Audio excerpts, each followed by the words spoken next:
Or do you sometimes make those lousy financial choices? You know, it may be genetics. Certified financial planner Tony Drake with wealthwisconsin.com joins us this afternoon to explain more about this. And yeah, we know, genes can determine our height and hair color and all this, but does it really affect how we make our money decisions? You know, it's pretty fascinating. A new study came out from Sweden where they studied some Swedish twins, and they found out about a third of our financial decisions are actually genetically influenced. So yeah, it can make a difference. Okay, so blame your parents. That's right. That's right. It's their fault. What are some of the money habits that people can be born with?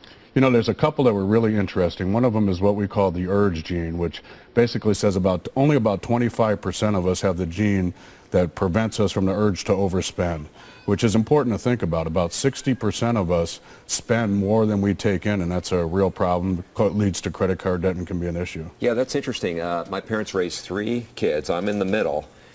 They would all call me cheap. I would call myself thrifty. Right. But we all have different spending habits. It is amazing. So is it sort of they set the example, or do you have to really sit down and teach your children how to spend money, earn money, and not spend more than you have? Well, it's interesting. They claim by the age of 7, most of our spending habits are set already. So it really is important to start showing those habits early. Another interesting habit we found is the risk habit, which basically says some of us are adverse to risk. Yeah. And it's important to work with a professional to get a budget and make sure you're taking an appropriate amount of risk, because if you have that adversity to risk, you may not be taking enough risk at your stage of life. Okay, so 7's too late to start with kids when you want to teach them financial Well, it's never too late, but Yeah. certainly you want to start as early what as age? you can. And how do you approach this with young children? You know, it's really not as difficult as you think. We really tell people you want to start at about the age of 3. But you keep it simple. You know, at 3 years old, you want to just show them that there's value to things, that they don't get everything they want. Piggy bank? Yeah, piggy bank is a great option.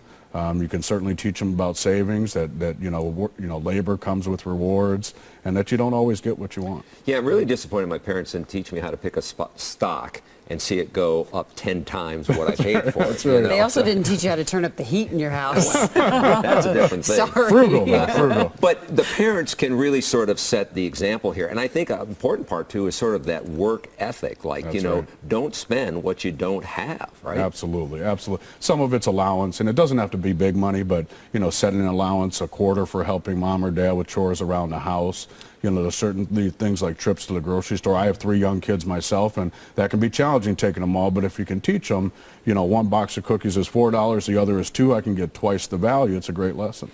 And I would say my parents were frugal in the way they live, but they never really sat me down and did the teaching. Mm-hmm. Right. So I would say I made mistakes early, learned on my own. So the teaching really comes into play. You can't just lead by example. Yeah, and there's some great ways you can keep it simple for the young kids. A money jar system is something we talk about. Maybe it's 3 jars, and if they earn some money, get some birthday money or holiday money, maybe a portion goes for savings, portion goes for spending, portion goes to charity or tithing for your church. I did teach my son that if you make millions, don't forget about dear old That's dad. right, good old dad. That's Don't right. forget that lesson. That's right. Well, if you got a question for our experts, email them at asktheexpert@today'stmj4.com. You can always leave something on a voicemail as well. The number is right there on your screen.